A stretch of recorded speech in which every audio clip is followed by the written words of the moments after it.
This is a Disneyland original little long-playing record, and I am your story reader. I am going to begin now to read the story of The Wizard of Oz. You can read along with me in your book. You will know it is time to turn the page when Tinker Bell rings her little bells like this. Let's begin now. Dorothy and her little dog Toto lived with her Aunt Em and Uncle Henry on a farm in Kansas.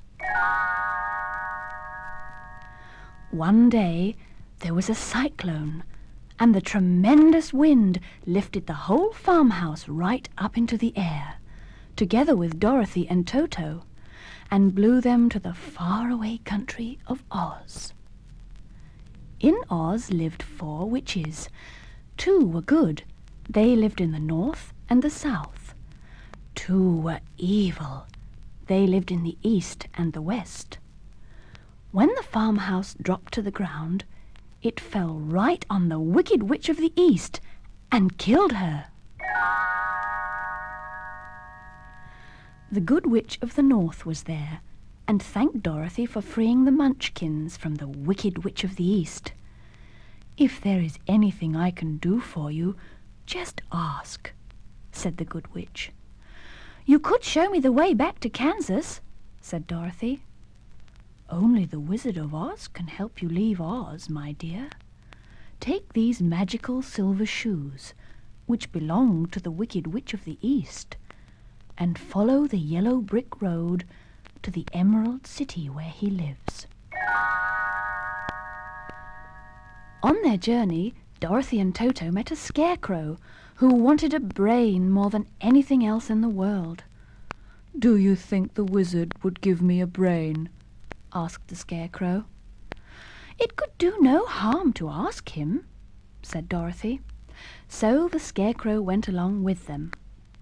They next met a Tin Woodman who wanted a heart. "Do you think the Wizard of Oz would give me a real heart?" he asked. "You are welcome to walk with us to the Emerald City to ask him," said Dorothy. They also met a cowardly lion. He had bounded onto the road and had tried to frighten them. Toto barked, and when the lion tried to bite him, Dorothy smacked his nose. "You're a coward," she said. "I know," moaned the lion. "I'd love to have courage." "We're going to see the Wizard of Oz to ask his help," said the Tin Woodman. "Why don't you come along with us?" After days of travelling down the yellow brick road, they all arrived at the Emerald City. One at a time they were taken into the throne room to see the wizard. The lion went in first, then the Tin Woodman, then the scarecrow, and finally Dorothy and Toto. The wizard agreed to grant their wishes, but only if they would kill the wicked witch of the west. They started off toward the setting sun.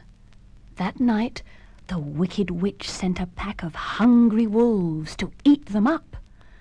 But the Tin Woodman killed them all with his trusty axe. Next, she sent a flock of wild crows to attack them, but the scarecrow frightened them away.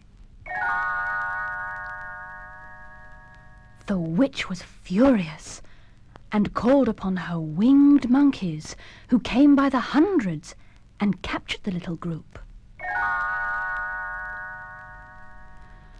Back at the witch's castle, the witch told Dorothy that she had destroyed the Tin Woodman, unstuffed the scarecrow, and had made a harness for the lion so that he would work for her day and night. "Now," said the witch, "give me your little dog, and I will turn him into a worm."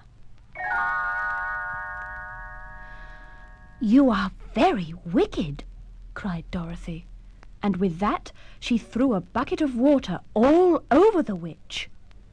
"Help me!" cried the witch. "The water will make me shrink and melt away. I'm shrinking! I'm melting! I'm melting!" The witch melted away, and with her death the Winkies who had been her slaves were freed. They patched up the Tin Woodman, filled the Scarecrow with new straw, and released the lion. The 5 of them went back to the Emerald City, and each was granted his wish by the wizard. Dorothy and Toto then said goodbye to their dear friends, and with the magic shoes flew off to her Aunt Em and Uncle Henry in Kansas.